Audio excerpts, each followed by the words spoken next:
Ертең медиа ақпарат агенттігі және Ертең медиа телеграм арнасымен бірлесіп дайындаған бүгінгі санымыздан көретіндеріңіз. Біздің әкімдер осы халықтың қызметшісі ме, әлде падишасы ма?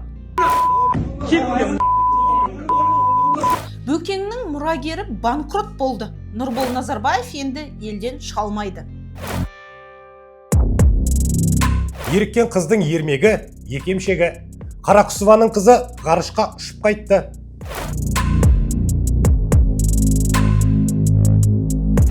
Құрылыс министрі депутаттың сұрағын екі тілде де түсінбеген. Соның себебіне де түсіне алмай қойдым мен. Соны айтсаңыз, рахмет. Тағы да бір рет қайтыңызшы, түсінбедім. Денсаулық сақтау министрінің туфлиі қанша тұрады?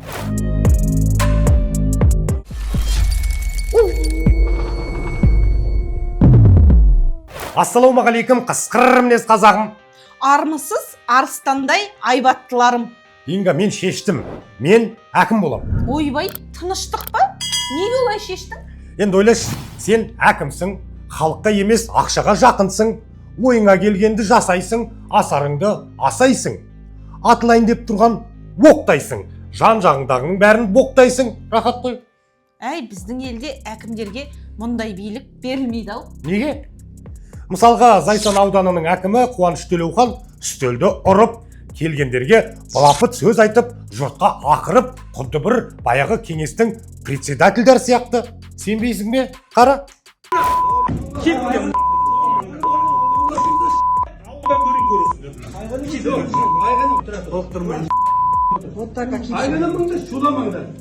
Сізді сұраққа шығармайды деген әкімсіз. Не мынау, полиция мырза? Это что такое? Я сейчас вице-министра отправлю. Вице-министрға сұрақ жіберем. Почему себя ведет? Шынына келгенде, мынау не масқара? Әкім халыққа айқайлап, боқтап, үстел ұрып отыр. Осылай сөйлеуді саған кім үйретті, әкім мырза? Сен кімсің өзі? Я, халықтың ақшасына күн көріп отырған қызметші емессің бе? Саған кресло берді, елге қызмет етсін деп. Ал сен не істеп отырсың? Сенің орның халықтың үстінде емес, халықтың алдында. Бір ауылдың адамын балағаттау, бүкіл елді балағаттау. Әкім деген тәртіптің, мәдениеттің, сабырдың символы болу керек еді. Ал сен боқтықтың символына айналдың. Халықты қорлаған әкім креслосында отырмау керек. Мұндайларды қызметтен қуып, халықтан кешірім сұрату қажет. Айтпақшы, бұл әкім кешірім сұрап та үлгерді. Мен Төлеухан Қуаныш Төлеуханұлы, Шығыс Қазақстан облысы Зайсан ауданы Шілікті ауылдық округі әкімімін. Осы ауылда туып өстім, осы ауылдың өркендеуіне қолымнан келгенше жұмыс атқарып жатырмын. Кеше ауылымызда қоғамдық тыңдалым өтті. Қоғамдық тыңдалым барысында бейтаныс адамдар келіп, қоғамдық тыңдалымның өтуіне кедергі келтірді. Сол кедергілердің себептерінен қоғамдық тыңдалым 5 сағатқа созылды. Сол кезде эмоцияға беріліп, әдепсіз сөздер айтқаным үшін Шілікті ауылдық округінің халқынан кешірім сұраймын. Қалай болғанда да құрметсіз әкім, есіңде болсын. Қазақ саған құл емес. Қазақ саған құл емес. Енді сіздер айтыңыздаршы, құрметті көрермен, бұл әкімге қандай жаза қолданған дұрыс? Жай ғана сөгіс жариялау керек пе, әлде қызметінен босату керек пе? Төменде пікір жазып кетіңіздер, біз оқимыз. Айтпақшы, жан естідің бе? Болат Назарбаевтың үлкен ұлы Нұрбол Назарбаев банкротқа ұшырап, оған тиесілі компаниялар мен мүліктер бұғатталды деп хабарлайды Ертең медиа. Естідім. Қазір экс-президенттің немере інісі 58 миллиард теңге қарызы үшін істі болып жатыр. Оның банктегі есеп шоты мен дүние мүлкі бұғатталып, компаниялардағы үлесіне шектеу қойылған.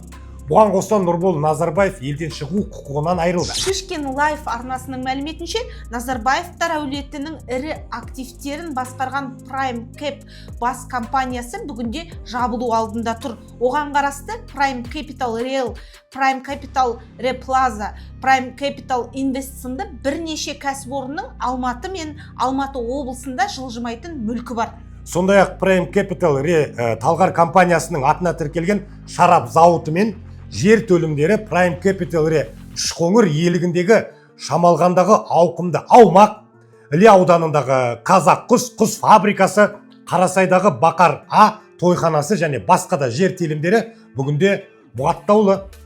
Нұрболға тиесілі активтердің ішінде Алматы ауыр машина жасау зауытындағы үлестері де бар. Бұған дейін ертең медиа Нұрболдың есімі активтерді қайтару комитетінің жабық тізімінде тұрғанын хабарлаған еді. Бізге жеткен инсайт бойынша оған қарсы компания әулеттің капиталын қайтарудағы ірі науқанның ақтық әрі маңызды кезеңі. Болат Назарбаев өзінің өсиет хатын алғаш рет 2014 жылы жазып, онда барлық мүлкін үлкен ұлы Нұрболдың атына табыстаған. Бөкеңнің өзі өмірден өткенімен отбасының активтері ыдырай қоймаған еді.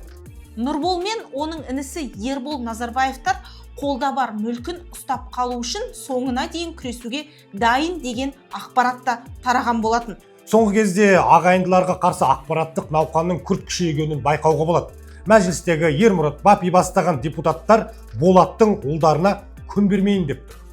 Кеше ғана Болат Назарбаевтың ұлы Нұрбол Назарбаев сот шешімімен 57 миллиард теңге көлеміндегі активінен айырылып, мемлекет меншігіне қайтарылды. Сонымен бірге оған 925 миллион теңге айыппұл және 230 миллион теңге айыпақы салынды. Ағасын арқаланған Нұрбол Назарбаев бүкіл бір кеңшар жұмысшыларының жекешелендіруге берілген 9000 гектардан астам жер үлесін тартып алғаны жөніндегі менің депутаттық сауалым бас прокурордың алдында да сөз болған еді. Бөкен қайтыс болса да ол үшін жаңа Қазақстан алдында жауап беретін адам бар. Ол Болаттың ұлы Нұрбол Назарбаев. Айтпасқа болмас, Бөкеңнің артында 9 заңды баласы, одан бөлек 10-ға жуық заңсыз баласы қалды. Оның ішінде бәйбішенің ұлдары Нұрбол мен Ербол Назарбаевтардың қолдары ұзын. Оны айтасың, депутат Гүлжан Қарақұсованың қызының қолы тұрмақ, қиялы да ұзаққа кетеді екен. Дана Қарақұсова ғарышқа ұшып барып қайтты. Молодец. Біздің шенеуніктер кабинеттен шыға алмай жүрген кезде Дана космостан бірақ шықты. Әрине, бұның бәрі тегін емес. Тәтеміз орбитадағы 10 минуттық саяхаты үшін $500,000 жуық ақша төлеген. Мәссаған, сұмдық ақша ғой бұл. Осылар ақшаны қайдан алады? Қайдан алған емес, мамасы шенеунік емес пе? Олар үшін $500,000 бір ғана тендердің ақшасы ғой. Айтпақшы, Дана космостан мамасына I love you мама деп рахмет айтыпты.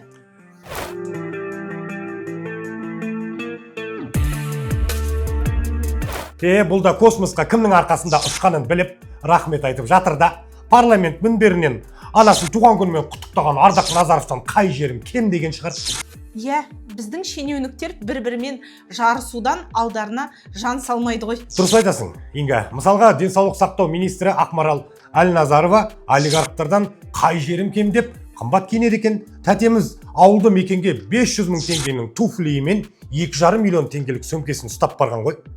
Біздің қырағы журналисттер үкіметтің брифингінде министрдің осы әрекеті жайлы сұрап та үлгеріпті. Не дегенін өздеріңіз қараңыздар. Вы в деревне приезжаете в очень дорогой одежде и в частности в дорогих туфлях марки Валентина. Прокомментируйте, пожалуйста, это действительно Валентина и как много вы тратите на одежду и сколько денег в этой связи, вот хочется узнать, выделяется на обмундирование врачей скорой помощи и прочих медработников? Анна, благодарю за вопрос. Коллеги, это вопрос личного характера в рамках компетенции спикеров по работе. Ну, тем не менее, это вопрос вызывает некоторое возмущение в соцсетях. Люди спрашивают, каким образом у нас финансируются медики, если у нас приходят иногда врачи скорой помощи в старых костюмах, а министр приезжает в новых туфлях очень известной марки, которая стоит там как старая подержанная иномарка. Анна, еще раз благодарю за ваш вопрос. Мы на заседании, на брифинге по итогам заседания правительства просьба вопросы по компетенции, по работе, по вопросам здравоохранения. Біздің бастықтар тілшінің сұрағына жауап бермеуден мәстір ғой. Оған дәлел Әлназаровадан бөлек құрылыс министрі депутаттың сұрағын екі тілде де түсінбеген. Мынау енді барып тұрған масқара. Мысалға, BI-ға сіз айтып отырсыз қазір, анау 7%-ын өзің жаса, 30%-дан артық субподрядқа берме деп. Я болмаса базис секілді жеке меншік салаға. Соның себебі неде? Түсіне алмай ақ қойдым мен. Соны айтсаңыз, рахмет.